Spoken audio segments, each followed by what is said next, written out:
Bayes University is in a league of its own. We're all about our people, processes, and technology. Bayes is one of the highly rated universities in Nigeria in terms of product quality standards. We don't just produce graduates, but groom people into employers of labor. And it has made us understand that learning is all about three things. We learn, we unlearn, and we relearn. Bayes University Hospital offers a range of specialized services equipped with the latest technology, manned by a team of trusted professionals. And now, our vision extends beyond our walls with the Baba Ahmed University in Kano following our lead. Join us at Bayes University and invest in your future today. Bayes University is the institution that you will get the best value for money education in Nigeria. Bayes University. Learn to live.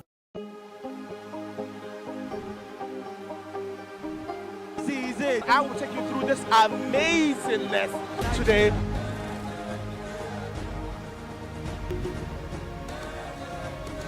Welcome to Plus Trending.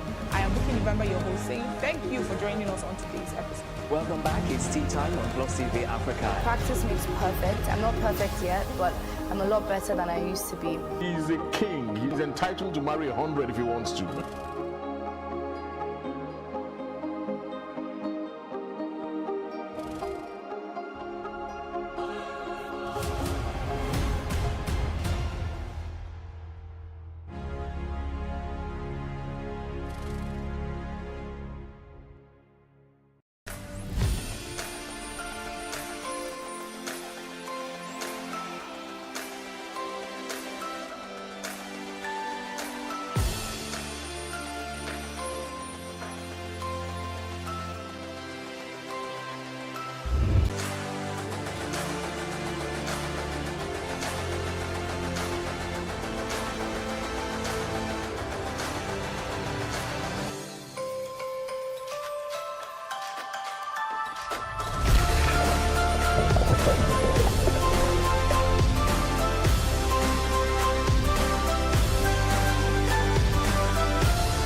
Hello and welcome to a special edition of Our Voices. I am Oriane Itangishaka.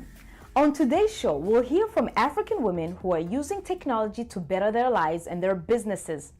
It is part of an exciting new multimedia series called Startup Africa, co-produced in cooperation with our affiliate partners, Channels TV in Nigeria, City TV in Ghana, KTN in Kenya, NBS in Uganda, and RTV in Rwanda. The series focuses on tech startups across Africa. But what is tech startup and how do you make it work? Here's what some people told us. Startup, for me, I understand, is where you want to start up a business. You come up with a plan, an idea, maybe where you want to have your business and what you want to do. So startup is like when you are starting your business or any idea that you have and you want to put it in practical way. Definitely you have to address a particular need.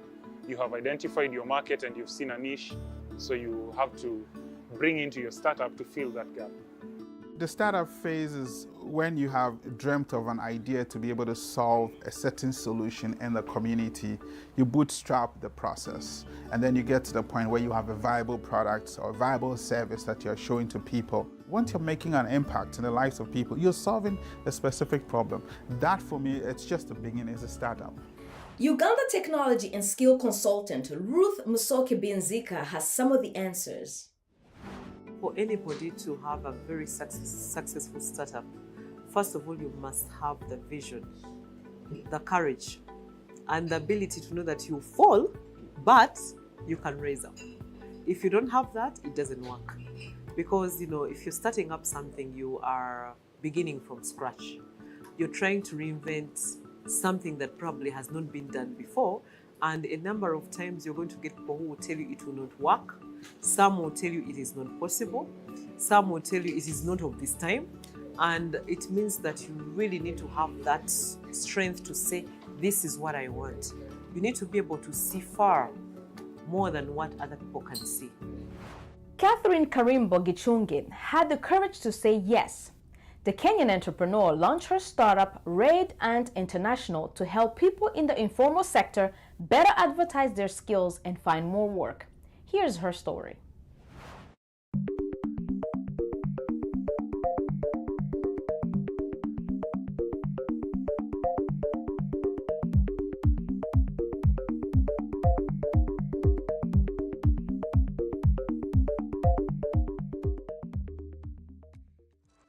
Redund Directory is an application that is available on Android and enables informal sector to be seen on the internet space. It's an application that delivers all skilled workers, both informal and formal sector, onto the internet space. So they're able to be seen on the internet. Data is bigger than oil. It's what will enable us now build an informal sector bank that enables us alleviate the problem of the betting and the loans and all that. And when we are looking at employment, we'll be able to source and enable counties to solve the problem of unemployment, because we have a business model that targets both employing the informal sector and also building the jobs as we speak. So right now we don't know how many nurses in our county in Nairobi. We don't know how many electricians are in Westlands Market in Kamukunji. We don't know how many people are panel beating the pans. We don't know, but this platform will be able to give us that information and that data to help them better, give them loans, and data is everything right now for the government.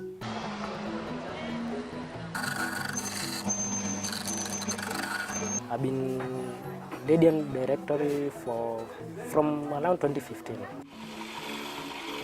I choose to go to ladder. Just open the phone, open the app, then Google what you want and get the assistance. So working in Nigeria, I met several other people. There was Dangote, there was Dr. Mike Adenuga, I've worked with Dr. Chris Kirubi. I could see them coming from humble backgrounds and making it big and impacting the society in a very, very big way. I'm trying to use technology, and I'm not telling them to self-register or download an app. They have no time, they don't have the kind of phone, and they don't have the money for data.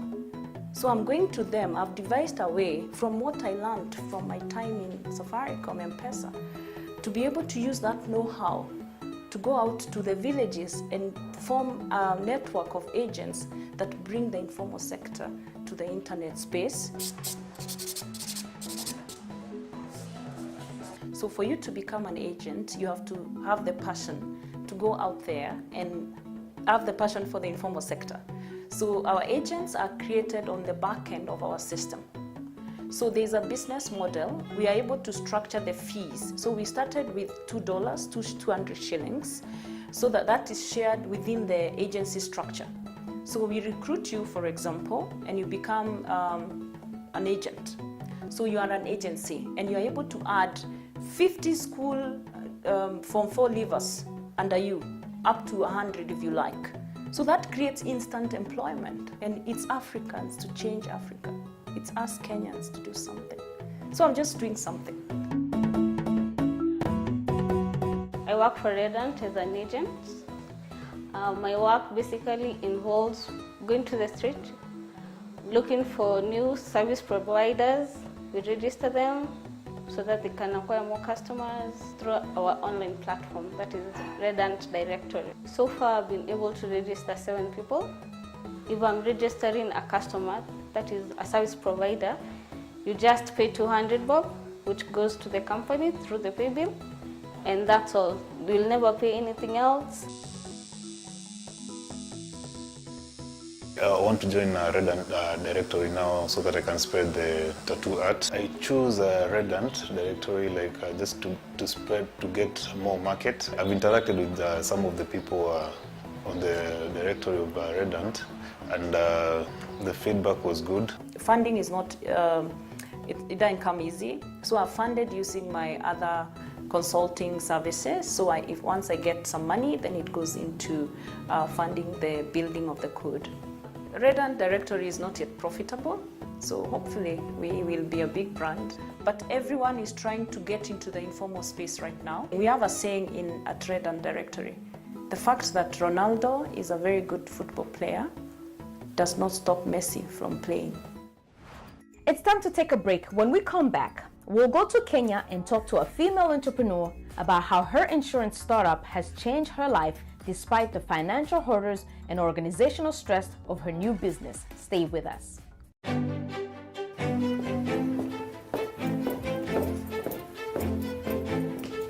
Being part of Our Voices is about more than just sitting here and talking about women's issues. It's about listening to them and bringing their opinions to the table and making sure their voices are heard. Because our lived experiences, our stories, and our voices will help shape the next generation.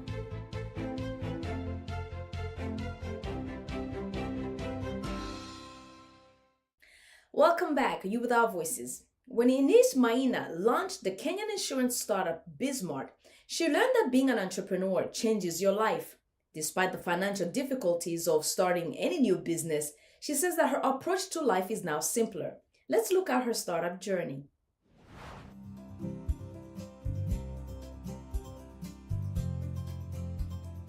When I got into insurance, I discovered there's a lot of friction between insurance companies, insurance agents, and customers.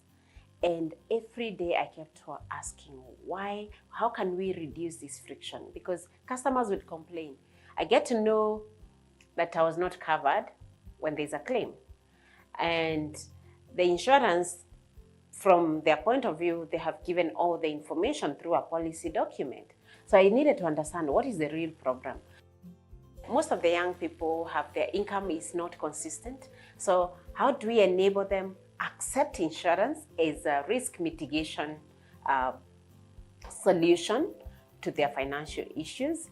And also, how can they access it hassle-free, conveniently, and at the comfort of their mobile phone?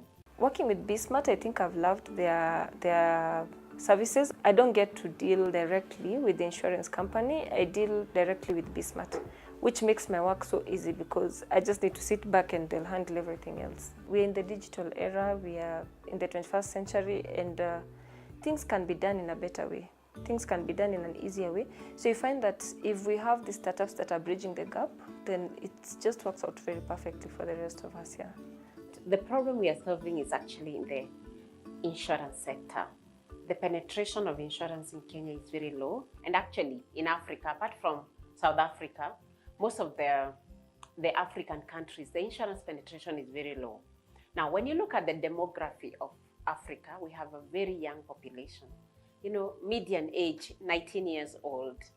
And the insurance has been selling the same old products, the same way, same distribution channels, but then it means they cannot access the current customer. My lifestyle has changed. It has become simpler. and easier. You see, when you're employed, you're a bit extravagant because you see, you know that every month there'll be more money, and so you can spend as much as you can because there's more money coming. And of course, the things that drives you when you're employed are different from what drives you when you're an entrepreneur. When I was quitting my job, I thought that when you quit job, you need a big office, many employees, so that then that's a measure of success. Look at today, I think different. It's how lean can I scale my business? How can I scale my business without increasing my costs? So those are the things that I look at. One of my biggest challenges was the funding. When I was quitting my job, I had estimated that my savings would last me for 2 years. And before the end of the year one, the finances were over. Yeah. The other challenge was, you start this journey, you need a team, you need people who will believe in this dream, not because you're paying them a lot of money, but because they are here, they believe in your vision. And in 10, 15 years, we hope to have democratized insurance. When I say democratization of insurance, it's whereby it's an open market that anyone can get in and get, whatever products they want. And how we do that is that we're building an infrastructure that will be able to connect customers and insurance companies and existing African social groups and institutions to all be able to pull their risk together. Our expenses were quite high, so I would lower the cost of running the business. Start small and with the customers, designing with customers one by one without thinking of before scaling. I think the first one was to quit my job. That's very important. There is no worse decision. Yes, because even that decision has really taught us a lot. So I would say, for me, it's not about whether the decision is good or bad. It is a decision has to be made at the time it needs to be made. My mantra is, whether it is right or wrong, make the decision. You will learn the lessons as you progress. Launching a startup often means finding investors who are willing to fund your vision. Here's what consultant Ruth Musoke Benzika had to say on some of the challenges facing young innovators. A number of times when you're starting a business, and tech basically falls in there, it's very hard to find somebody who's going to finance a startup business. It's so hard. There are very few people who are able to do that, but there are people who are able to say, okay, if I find a very good idea, I can be able to put in some money, buy shares in the company. I can't be able to be, there are some, they call them business, they are angels that are willing to say, okay, yes, angel investors, I'm able to invest in such a business. Sometimes it could be from your family. If you're a young person into tech and you go and talk to your brother and talk to your mother and say, mommy or daddy or brother or cousin, this is what I want to do, but I need you to give me a hand up. Give me some money to start. They are willing. Young people don't have a lot of capital. They have not yet built a lot of networks. And a number of times we are saying, start with a small core team. So we advise young people, startups, start lean, start small. Start small, but knowing where you want to go. The moment the business keep on growing, keep on filling the core strategic areas and the core positions for your business. Uganda and work. Here's her story. My name is Hilda Simwe. Digital Health Access connects health service providers and professionals to patients through a mobile phone. What patients have to do is go on the app, check for any doctor they want to talk to, and consult or book an appointment. I actually started it in 2013 because of my mother. My mother developed a rare disease, started swelling all over the body. So we went to see a doctor. But the doctor gave us some painkillers, but the lady was really in pain. The whole night she was groaning. I searched the whole of Google, but I couldn't get anything. So it came to me like, what if I had these doctors, as many as possible, on a platform where I could chat with them? I woke up one morning and I quit my job. And I got a developer who I sat with in his house for the next 48 hours until the website was up. So that's how I started Digital Health Access. For a unit like mine, which is a specialist unit, it's not a general unit, it's not like people walk in all the time. We want Cornerstone to be seen over the whole country. And even in our sector in Uganda, health is not advertised. We can't advertise ourselves. Then there's this digital health access, which comes in that we can link patients to the specialists and that means also it brings in the issue of trust, that maybe the patients trust digital health access to do all the due diligence on the facility, on the specialist, so that when the patient goes through digital health access, he knows I'm going to get value for money, I'm going to really see someone who is a specialist and not a crook and what.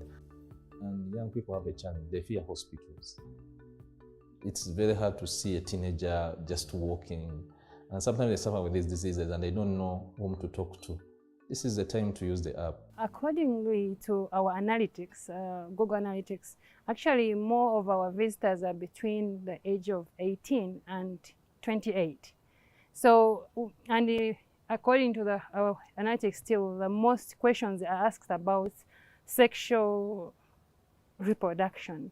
So I think we are more helping the youth in this case, because they're the ones who normally shy out to ask these questions in institutions. So they look at us as the easy solution. I think the most challenge is spending every saving I've ever worked for the last 30 years on this company. We put almost everything. I even sold my car that I had got from my previous work. It gets tougher, but the good thing is that every call from a client makes it worthwhile. Every time you have a hospital registering and someone telling you we have an appointment, it makes it worthwhile. But as a company, success is when I have every small clinic, every small pharmacy, deep village accessing digital health access to anyone, even those that cannot afford a mobile phone. I would love to have a system that connects the whole health system in Africa in one place. And I'm very sure in the next 5 years, we're going to be having the most interactive health forum. We're going to be having the most visited site. Asimwe says she learned the hard way about starting small. The hardest decision I made is to fire my 7 salespeople. The next day I came back to office and I was all alone. It came back to the same way I'd started. When I fired them, I didn't want it, but I had to because I couldn't pay them anymore. It was the hardest. Actually, I was even thinking of taking a loan so that I can keep them on the team, but one great man said a company can never be run on a loan. I had to move at least like the next month, 3-4 months, until the landlord had to lock me out of my own office, where I spent almost 10,000 to brand. So now I'm working on the streets.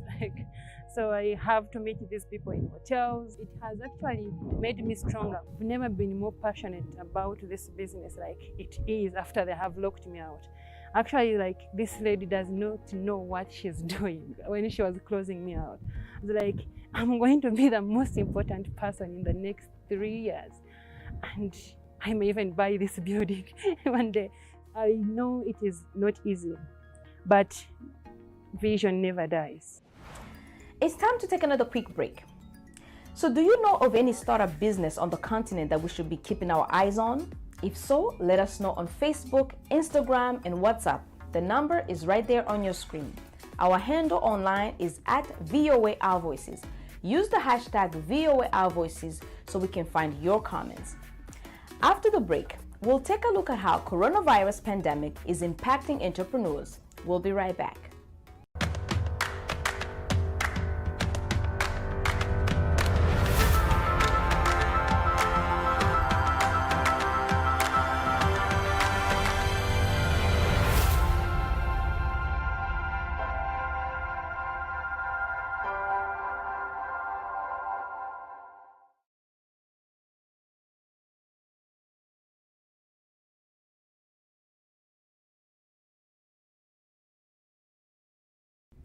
Welcome back. You're watching Our Voices.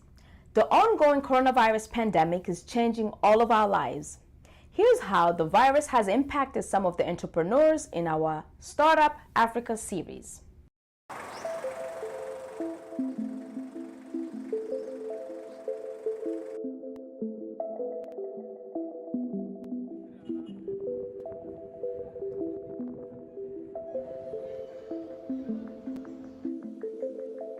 Man, it has hit us hard.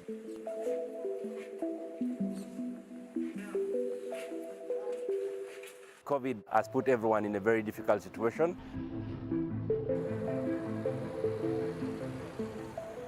Never experienced anything remotely so cataclysmic.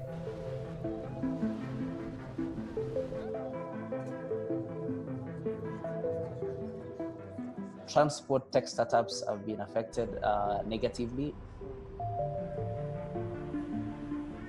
I'll say the biggest thing that is frightening is the uncertainty. There's a huge level of uncertainty. We are seeing how people are responding. We don't know when we see the next wave.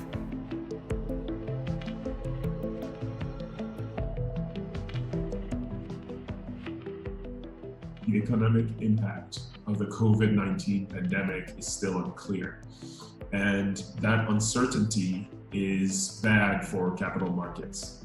The business is, since the lockdown, it's been lower than, it's been on survival mode.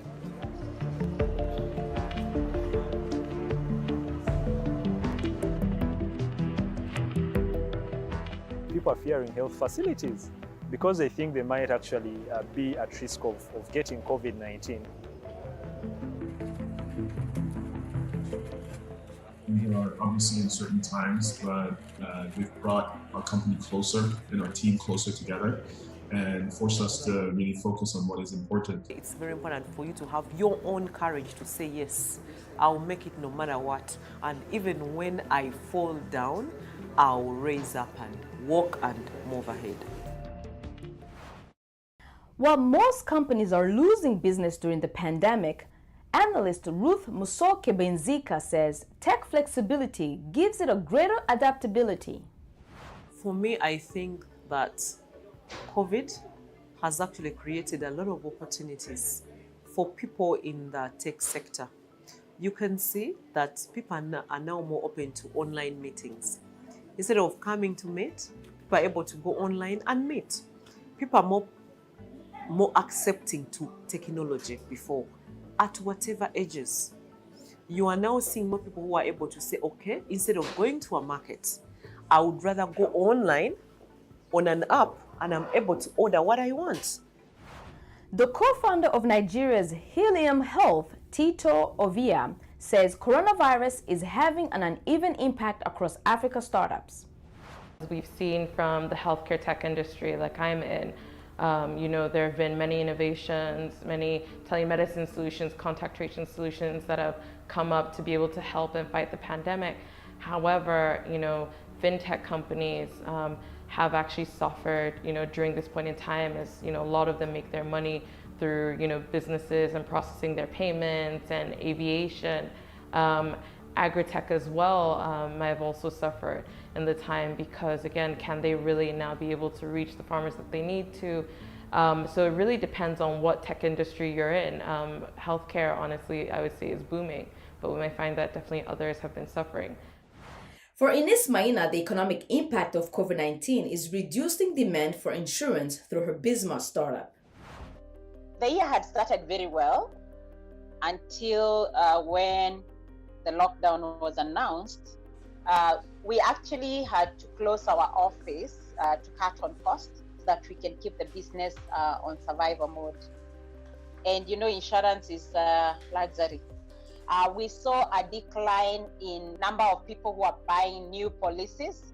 So basically we were maintaining the old customers and some of them had to downgrade just to cut on the cost. However, it should be the other way because people need to protect themselves against the risks that face them. But that was not the case.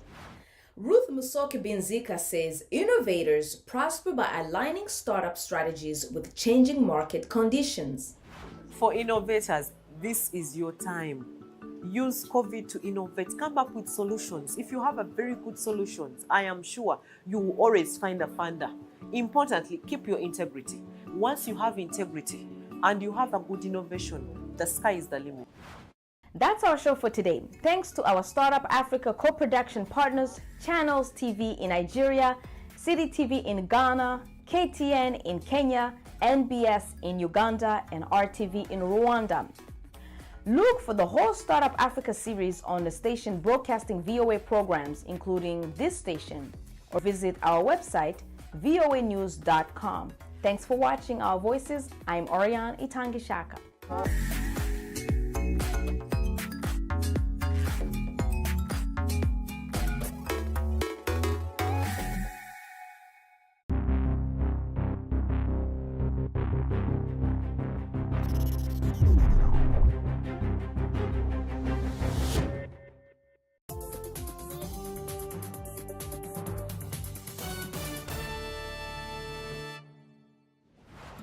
On September 8th, the African Union presented to its mission the list of candidates for the upcoming election of the chairperson and deputy chairperson.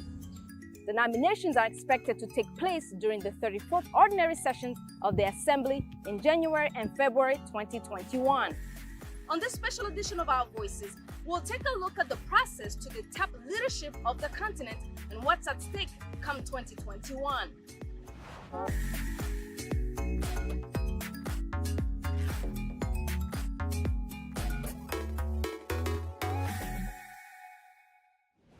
Another important vote for a key position in Africa is generating controversy: the election of the African Union Commission Chair. VOA's Anita Powell reports from Johannesburg, South Africa. African Union Commission Chairman Moussa Faki Mohamed is running unopposed for re-election as Africa's top diplomat. But that uncontested race has provoked outrage from observers of the 55-member African Union, which they say is failing to represent the needs of the continent's 1.3 billion people. Critics of the Ethiopia-based organization are lobbying to postpone the vote at least 6 months to let more candidates come forward. The author of a petition by the Coalition of Supporters Unions of Africa says the AU did that 4 years ago, when there were only 3 candidates for that seat. He spoke to VOA via Google Hangouts. How come that 4 years down the line, at the same time, we are having only 1 candidate, and people are telling us that that is representative enough? If 3 wasn't representative enough, how can 1 be representative enough? Analyst Liesl Loh-Vodran of the Institute for Security Studies says this vote, cast by African heads of state, not by the general population, is important. The AU Commission chairperson also has to represent the continent on the world stage, basically, when it comes to Africa's relations with the European Union, with China, with the US, with the UN. And he has quite a lot of leeway, I would say. That's why, says Pan-African activist Daniel Mbonu, it's critical to get a leader who truly represents the continent. He supports the petition to delay the vote. He spoke to VOA from Nairobi via Google Hangouts. He has displayed a lot of incompetency in the organization and running of the AU, of the African Union organization. At the same time, he has been unable to address issues that are facing people of African descent around the world. And there have been allegations of massive fraud at the African Union, corruption, nepotism. So if not Mohamed, then who? Critics say one candidate, the AU's former ambassador to the U.S., a Zimbabwean national, has been sidelined after she was removed from that position last year. Both critics also claim the AU has been heavily influenced by former colonial leader France. Since 2002, 4 of the 5 commission chairpersons have hailed from Francophone nations. Just by the uproar that came around after, the purported sack of Madame Arikana Chiombo-Rikpao. Now, come to think of it, Madame Arikana Chiombo-Rikpao herself has filed an application, and we have a situation where her nomination has gotten lost at the AU headquarters. And that is very, very strange. The AU has not been able to meet in person in recent months because of the global pandemic. The petition to delay the election has gotten 16,000 signatories, Abba Bresa says. If granted, it would move the vote into early 2021. Anita Powell, VOA News, Johannesburg. VOA reached out several times to the office of the African Union Commission spokesperson, the office in charge of communication, as well as the office of the Chief of Staff for the Chairman Mohamed Faki via phone calls and emails, but no response. We have to take a quick break. When we return, I'll speak to organizations that are asking for the deadline of the application for the commissioner to be extended. Don't go anywhere. We'll be right back.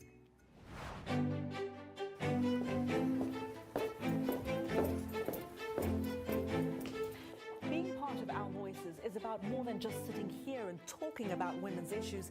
It's about listening to them and bringing their opinions to the table and making sure their voices are heard. Because our lived experiences, our stories, and our voices will help shape the next generation.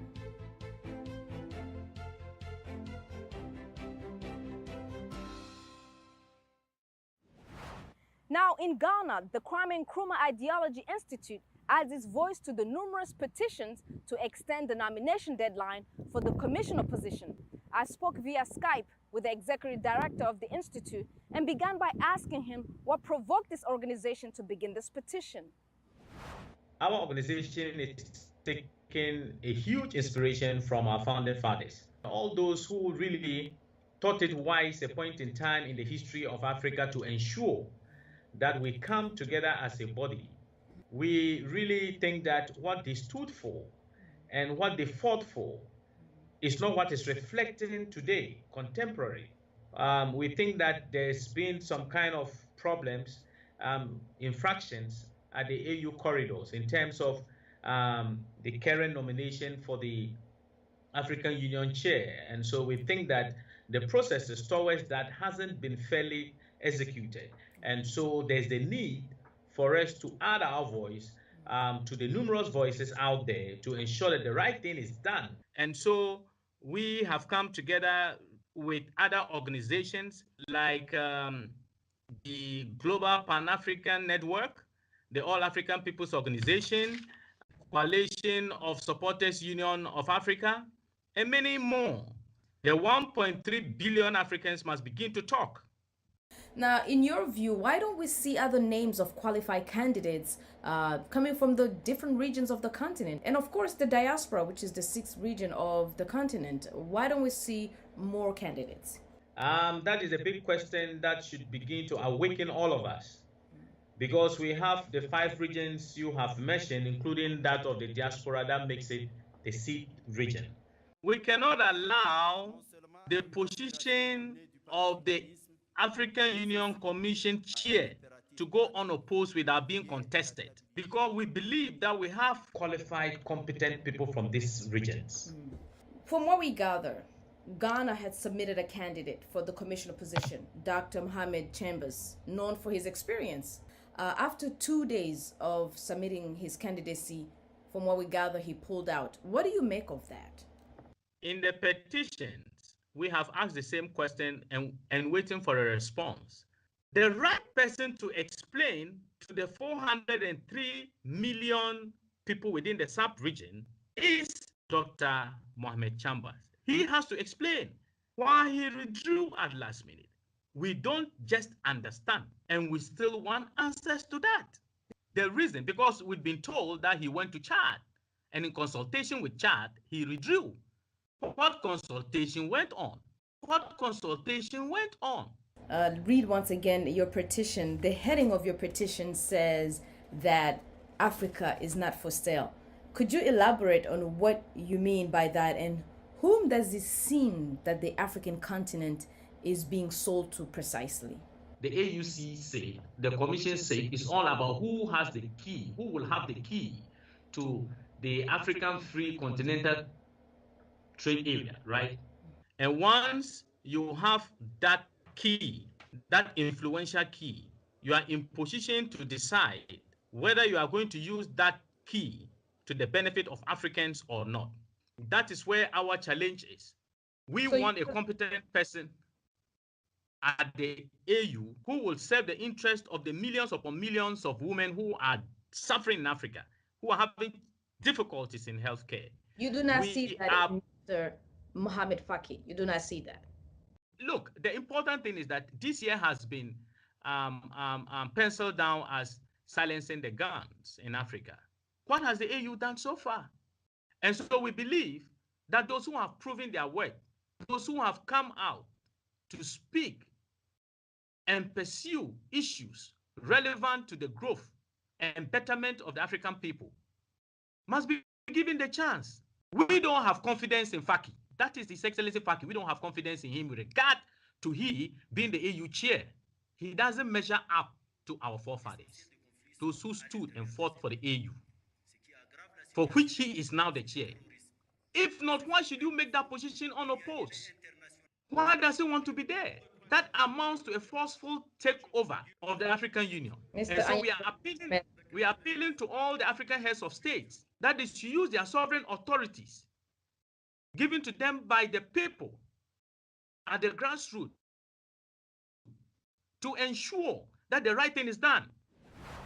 We also contacted Mohamed Chambers to find out what consultation went on with Chad, if any, but were unsuccessful as he did not return numerous phone calls and voice messages.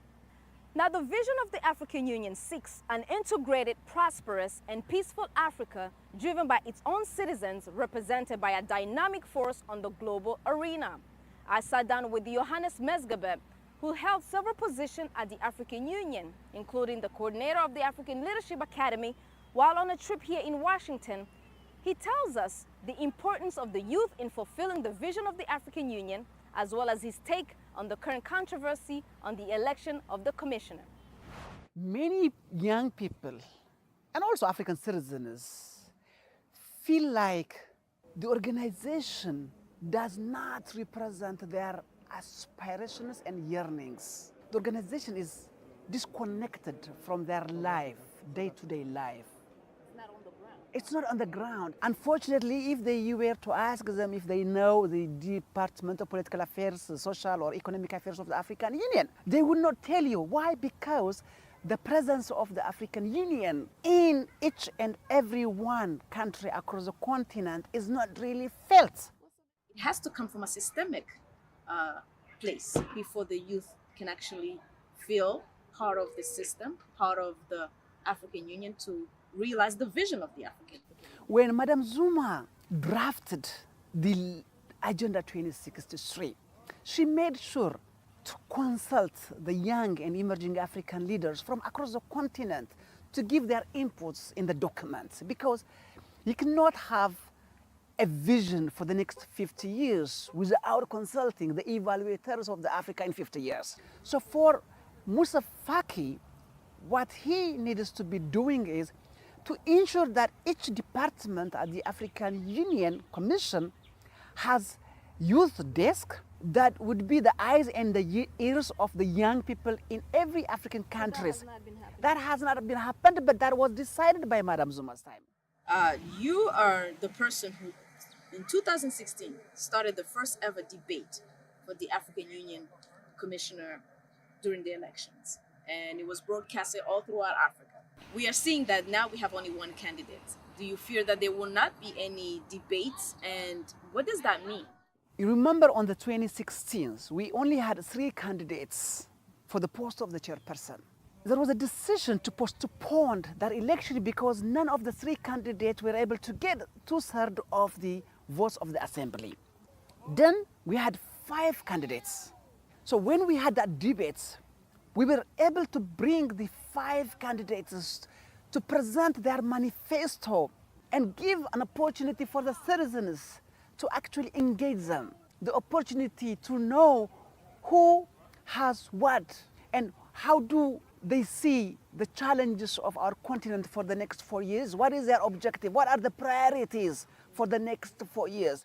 Now, so being inside the African Union, the current controversy that are going on right now suggesting that there are efforts to make sure that the incumbent Moussa Faki is unopposed. What do you make of that? You remember the recommendation by President Paul Kagame when it comes to the election of the African Union Commission. Transparent governance system. 5, because we have 5 regions in the continent, at least we have 5 candidates. The candidates to present their manifesto, to the public. Now, as youth on the continent, what can be done as a way forward in I call upon the young people and African citizens throughout the continent and the diaspora to put pressure on African heads of states and governments, particularly on President Ramaphosa of South Africa in his capacity as the chairperson of the African Union, to reconsider and reopen the submission for application. Now, South Africa, whose president is the chairperson of the African Union, have two candidates, and both of them are male, which means if Faki Musa, who is only an opposition, is elected as the chairperson of the African Union Commission, these two candidates for the post of deputy chairperson of the commission are automatically disqualified. So how are South Africans, knowing that, put two male candidates first off the whole continent, including South Africa, that we reconsider the application and invite qualified African citizens to participate in this process? We have to take a quick break, but before we go, we want to remind you to visit our social media pages. Our Facebook, Instagram, and Twitter's handle is at VOA Our Voices. You can also send us a message on WhatsApp. Our number is right there on your screen. When we return, we'll speak to Dr. Chiombori Kuo, the former African Union ambassador to the United States, who says her application was blocked. Don't go anywhere. We'll be right back.